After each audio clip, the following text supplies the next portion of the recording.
touch the laser. We gotta go in because I have this black shield. Taunting.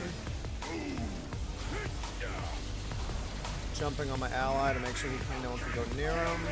Jumping back in, doing all the damage.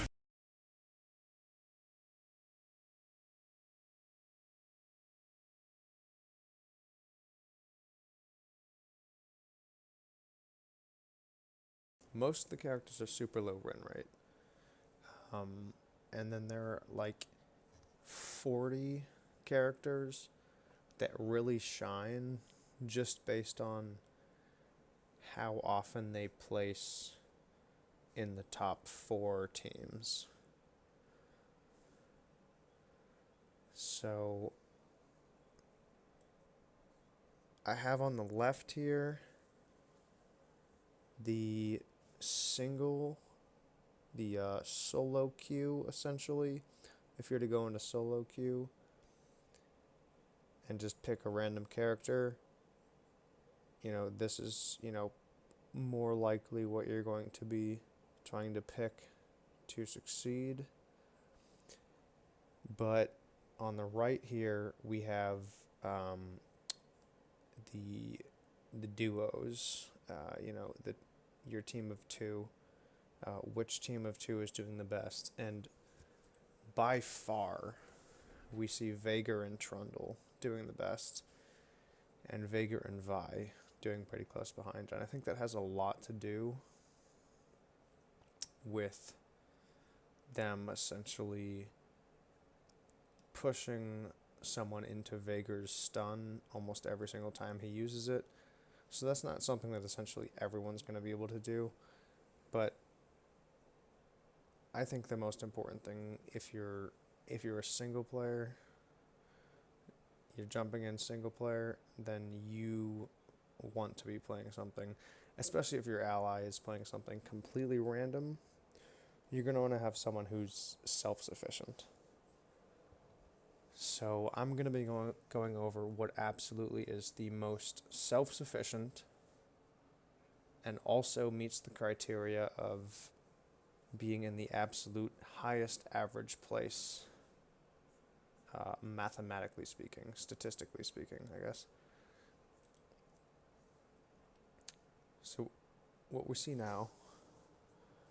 here right now is in the last week of data. Lilia is like absolutely doing insane on every website that I go to. And a lot of websites will have different data. But for the most part, I see Lilia on the top on every single one. I see Brand up there, and I see Galio up there. And those are all 3 of those mages. I think there's something to be said about mages in this meta, but we'll get to that later. Coming close, 4th and 5th in win rate is Aloy and Vi, and those are like some of the strongest bruisers. And I think why you're seeing them up here is because they actually work really well with the other people who are up here at the top.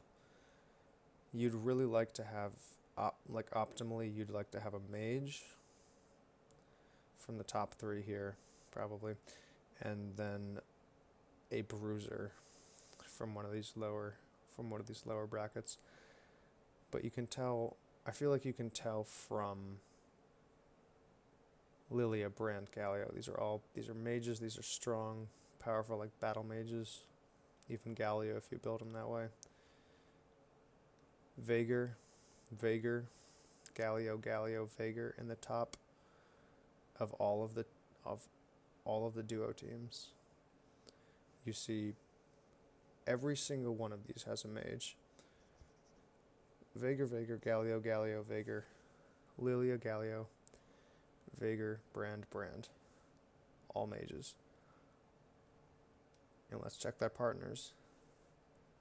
Trundle, Vi, Kayn, Lilia. That's a mage too, but okay. Aloy, Darius, Trundle, Kayn. These are all fighters, except for Lilia, who I guess technically the idea here, I think the only reason why the only non-fighter here is Lilia is that Lilia essentially can play as a ability power bruiser because of all the built-in sustain. So it's a mage or a tank, more tanky mage, and then a more bruisery mage together. Still works. But the idea here is that everything you see, everything in the top synergies has a mage and a bruiser. All of the top champions for win rate are a mage or a bruiser. You have someone like, and then you have someone like Jace. And Jace can sort of become a bruiser. Like, Jace isn't a bruiser on his own, but because of how much versatility he has with like switching around between melee and range, he becomes a bruiser when he wants to, essentially. So that I'm assuming that's why he's up in the top for win rate. And then you would also have someone like Kayn. Kayn's not is not in the top 10, but Kayn's probably pretty close. He'll do like his change at level 6, his transition into either more of an assassin or more of a fighter. So now that we've gone over win rates, I kind of want to talk about like what the compositions are that you want to see when you're going into this game. A hyper carry and an enabler is going to be the most important thing here. You want someone who can absolutely get way too much damage off. Someone who kind of acts like a Vayne, but isn't maybe as squishy. Vayne used to be very good, might not be quite as strong anymore because of how much you can scale. And Vayne before, I think her strength was simply just you're stronger than everyone at your peak, but she doesn't necessarily scale stronger than everyone if they go past their peak. So there are a lot of new hyper carries that you can play. An enabler. So an enabler is essentially like a tank, but you're not going to want someone who's a low damage tank. A low damage tank is not going to get off, even if they have great CC.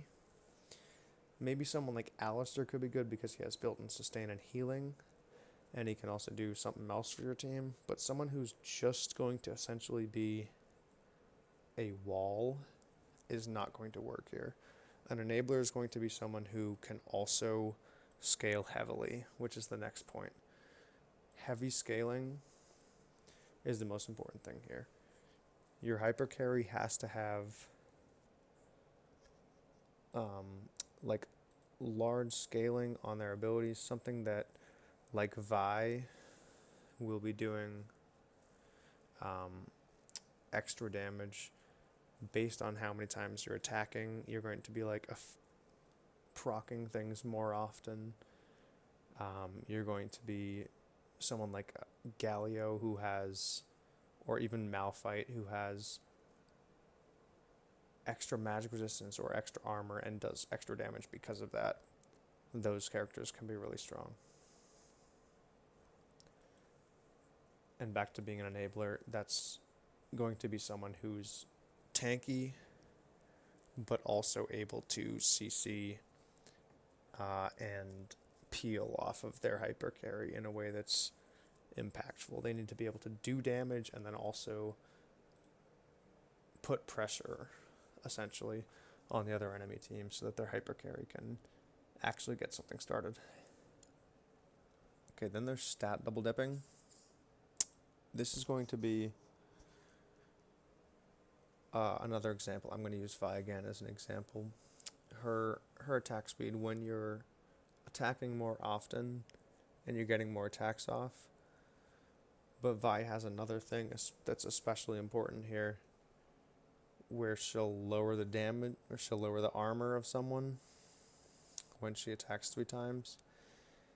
And so if you're able to get all these 3 shots off every time, if you're able to continuously build the stats that are working together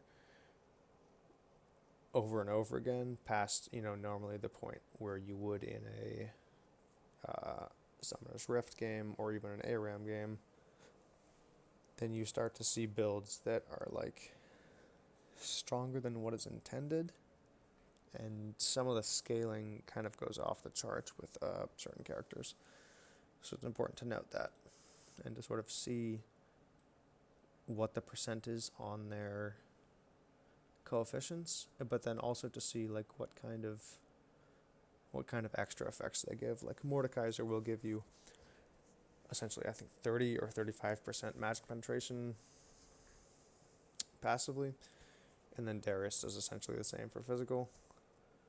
So some of those characters with just insane passives will shine simply because they can,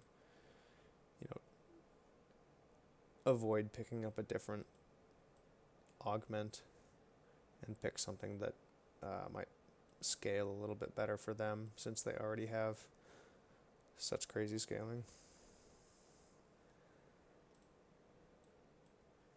Next thing is CC. That's obviously the most important. If you're not able to do an insane amount of damage, then you might as well have some CC. Displacement. This might even be better than CC, but only in certain cases. If the storm is coming in and the arena is getting smaller, then displacement becomes a lot stronger. You can push someone out of the zone, and essentially you can kill them, especially if you knock them over a wall or something. I know Alistair has some absolutely insane plays that he can make in this mode with some of these maps. Alistair, Poppy probably can even shoot someone further. So on a big map, if you were right on the edge, you could probably with Poppy send someone straight to their death, but you have to set it up. So displacement can be good, but that's, it's not going to be something that you're jumping in on your enemy with and killing them with. That you right at the beginning, displacement is not going to be anything special. And then zone control. Zone control is pretty good. It's basically displacement, except for you're not moving your enemy, you're forcing them not to move into a certain place. It's good, but it's not as good as it used to be. I will say Veigar and Trundle are extremely good for zone control because they can stun you with it. But there are a lot of other zone control characters who will not be stunning you, and therefore aren't making such as big of an impact as a Veigar stun, which is essentially if you don't know, is a circle that can go up to 2.5 second stun, and if anyone walks into that circle, they immediately get stunned, and if you drop it right on them, they immediately get stunned. You can hit multiple people. It's incredibly strong, especially if they don't have tenacity to counter it, or some sort of something like Olaf to counter that. Olaf has to be one of the best things for countering CC. However, I don't think the best thing to play is CC, and so Olaf doesn't necessarily counter some of the most important compositions.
on kill effects. Not great. Action, Katarina. People like that, really not so great. It's not going to proc often. If it procs, it's once and twice if you're absolutely lucky. I will say some of this, even Axon seems to be good last season, but I think it's Marksman that fell off, and so things like Action, Katarina, not as good as they used to be.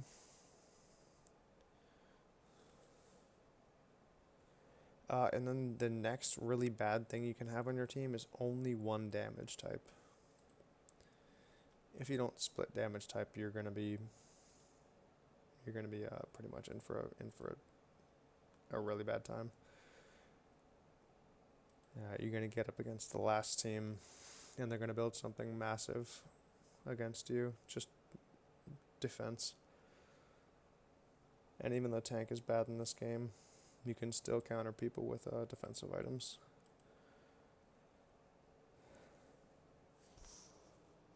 Okay, changes from last season.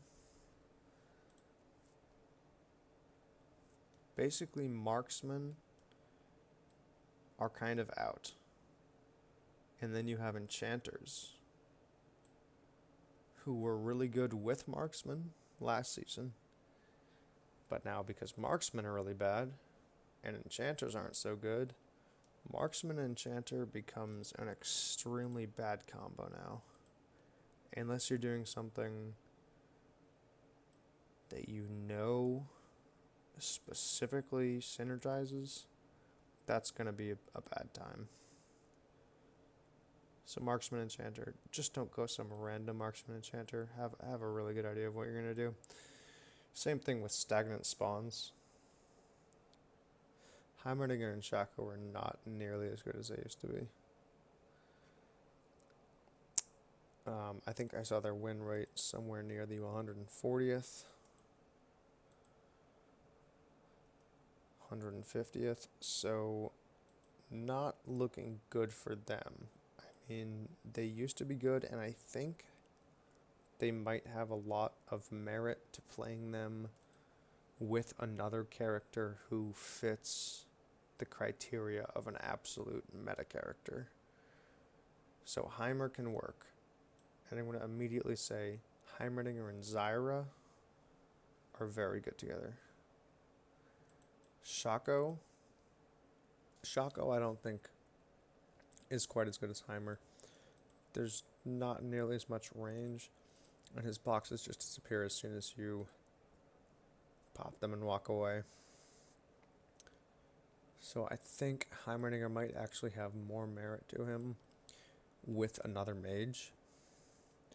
And although, like I said, having only one damage type can be a problem, if you are playing an absolutely broken combo like Heimerdinger and Zyra, then you're going to find that it really doesn't matter what your damage type is, as long as you're against people that you can beat and against people that can't really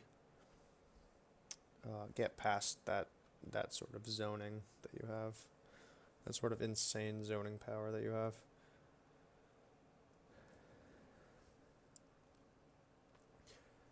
Next thing is just stalling until late game. You never want to stall until late game. The biggest thing here in this new game mode is that your early game kills matter, like big time. If you go up against someone who has a stacking item and you lose, you may very well give them 30 attack damage on the first turn. And that can be very bad. So what you never want to do is play a game where you're saying, oh, let's play characters who are ready at level 6 and will turn on. I mean, that's okay, but be wary that the first turns, if you lose them, you may very well give someone a little bit more stats than you expected. So the first thing I notice when I look at all of these charts and I put all the data together is that the first thing that shows up on all of these charts is mages. Veigar, Lilia, Brand, Galio. It's all mages. So the top win rates, not only are they mages, but they're mages that are battle mages. And this is something that was clarified. In the class, on the websites that explain classes for Riot Games. Essentially, there's a battle mage and there's a burst mage. And I believe there's also artillery mage, but that's not on our list here. Artillery mage is not good, and that's going to be something like Kog'Maw, but worse. Maybe something, I think Xerath. Like Kog'Maw would still be one, but Kog'Maw would be a good one. Xerath would be a bad one. So, ignoring artillery mages, battle mage. This is the absolute best thing that you can pick.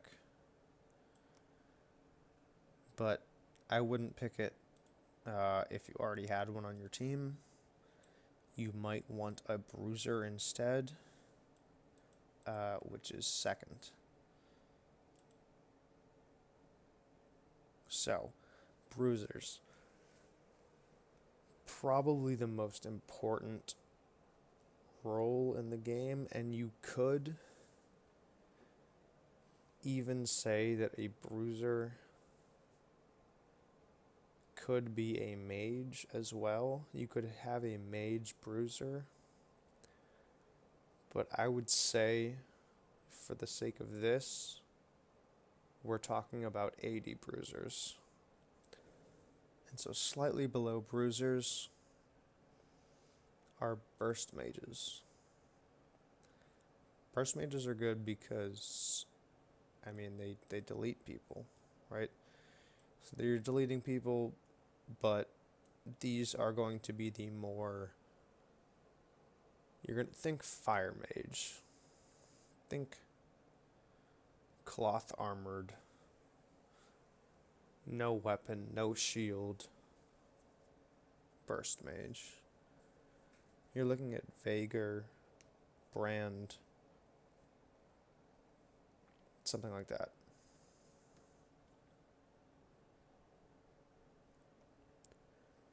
These characters are good because they can essentially delete you, but their only weakness from the other two characters is simply not being able to take nearly as much of a punch.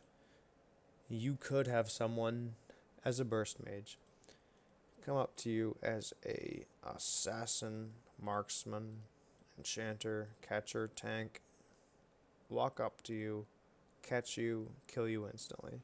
And that's the issue here. Every single person on this list can kill a burst mage instantly, and that's why they're number 3.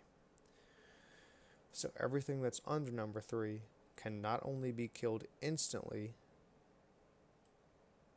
That's not true. Most of them can be killed instantly, but all of them are even worse than someone who can be killed instantly. And that's the problem. So I would say these first 3 are very important, but the first 2 are the most important here when you're trying to pick a team. If you're going to be picking a team, I would argue the first thing you pick is a battle mage, and the second you pick is a bruiser. Because you want to secure the battle mage, you don't want to let the other person pick it, or you ban it, and then you take the bruiser because there are a lot more bruisers that aren't extremely high win rate. But there are a lot of bruisers that work, and there may be a lot of bruisers that have synergy with the battle mage that you pick. Now that being said, a bruiser and a burst mage isn't that bad either.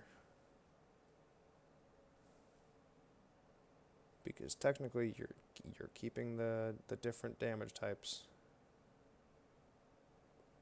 And you could theoretically do a lot more a lot faster with a burst mage. But you're gonna have to be on your toes.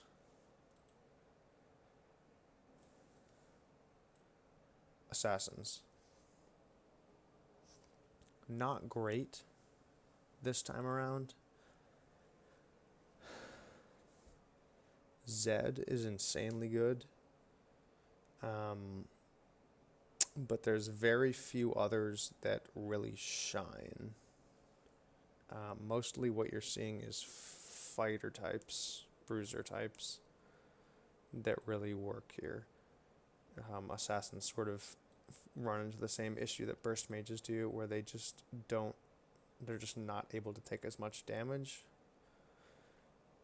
and they can essentially be killed by someone who has a very good augment for burst.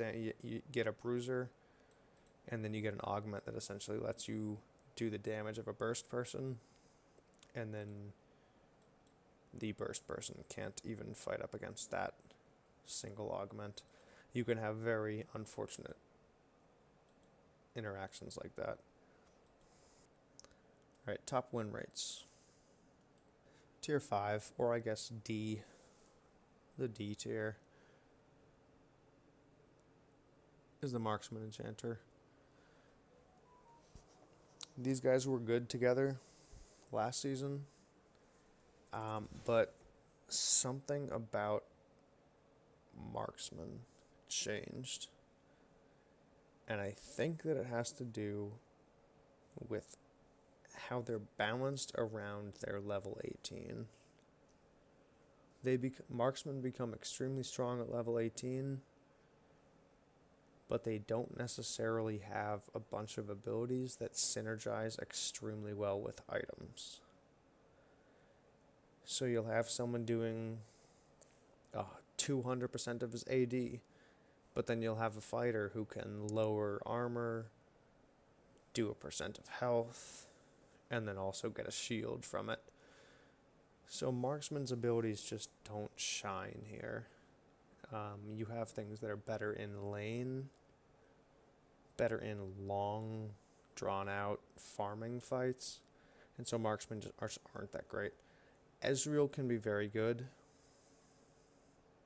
as an exception. Vayne can be strong. There are probably a lot of other ones.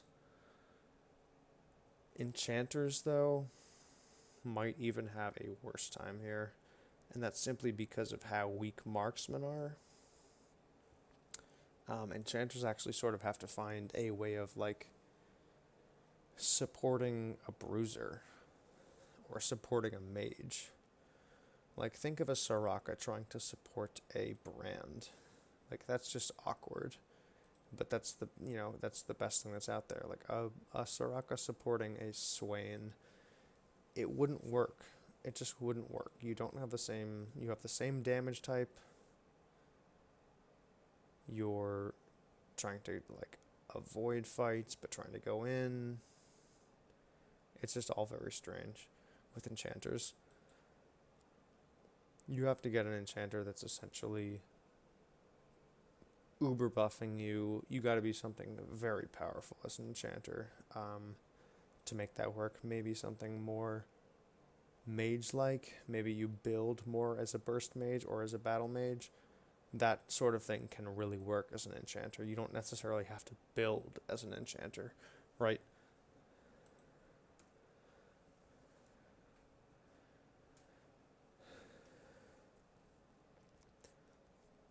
And then for the absolute worst characters,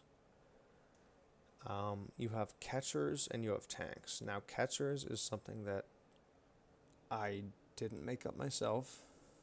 That's something off the League of Legends website. There are a bunch of different ways to sort of explain what a class is, and catcher is the term for something like Blitzcrank or even Zyra or Thresh. So catcher is someone who can stop and grab someone, who can do CC that not just displaces, but even maybe forces fights. And that's not going to be necessarily too great because those characters themselves aren't good in those situations. They don't actually want to be in those in those 2v1 situations or even those 2v2 situations. Catchers want to be in a 2v1 situation. They want to pull someone to their teammate, and that barely ever is going to happen here. They're never going to be able to, like, their teammate is going to be right behind them, and if you grab someone, you might just find yourself in a fight that you're losing. Tanks are another big issue. You can be tanky, but you can't be a full tank. If you just become a wall in this game, you will get bullied.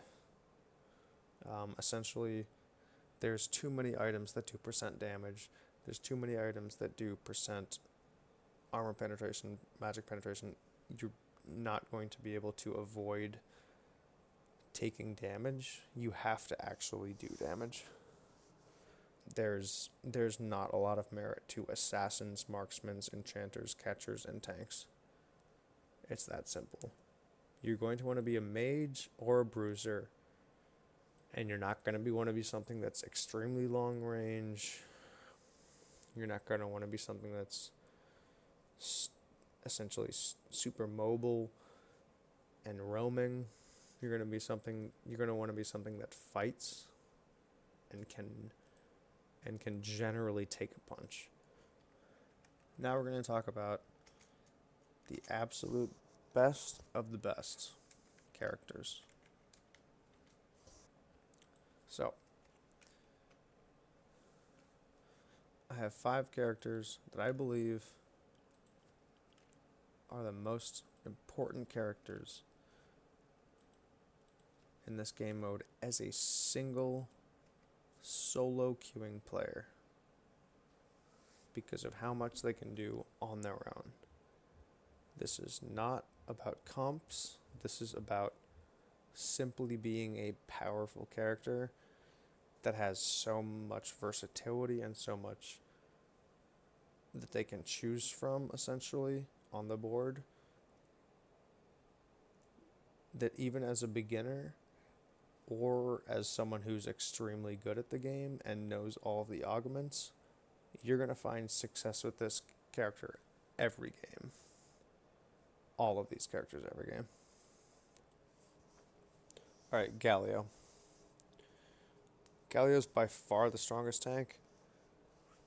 And he's an immediate counter to the other strongest AP hyper carries that come following. So Galio is going to be either your first ban or your first pick. Now, he's not banned as often as some other characters are, like Brand. But I would say he might be the first one you want to pick almost every single time, especially if you're going up against something like Brand. Next is Lilia, and this is someone who's only slightly stronger than Brand, and I keep bringing him up because Brand is very strong. Lilia kind of outshines him here just a bit. Just like Brand, but more tanky.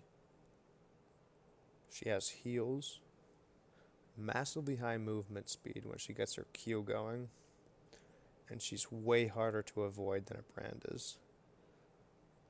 Like her CC, you can just throw out, but Brand's got to sort of set that up. Next is Brand. Obviously. I mean, this guy's got insane scaling, % health damage, that just gets higher as the game goes on, CC, and his ult becomes extremely powerful versus 2 people if they're actually there together. Then you've got Eloy. Eloy's the first bruiser that we're talking about here, and I think that they may be the most powerful. The heavy scaling bruiser, built-in heals, also has long-ranged abilities. This character is extremely hard to position against. You spend most of your game attacking tentacles and worrying about slams coming down, looking for ways just to get out. So LOI can be extremely bad for pressure. And then we have another mage.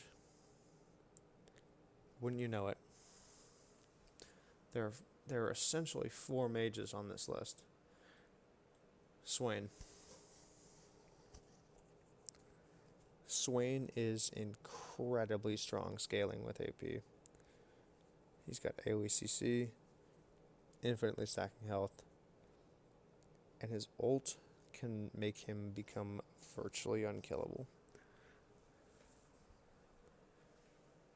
So there's something to be said about Swain as a solo character. However, I will say that Veigar, as someone who can permanently stack ability power, could be stronger if you have someone to enable you. What we're talking about right now is characters that are best for solo play. So now, since I gave my 2 cents, you guys can take a look at the actual win rates and the average placement. This is for solo queue. This is playing as one character. You win rate for each character here.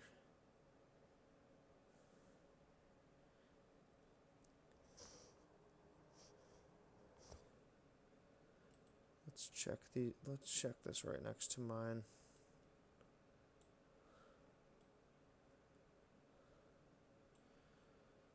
So I said Galio, Lilia, Brand, LOI, Swain. This is Lilia, Brand, Galio, LOI, Vi, Swain. So the person that I ignored here is Vi, but not on purpose. I really like Vi. I play Vi a lot. I simply don't think that Vi is as strong as Swain. And look at this. Ban rate. Vi ban rate, 7.6%. Swain ban rate, 64.1%.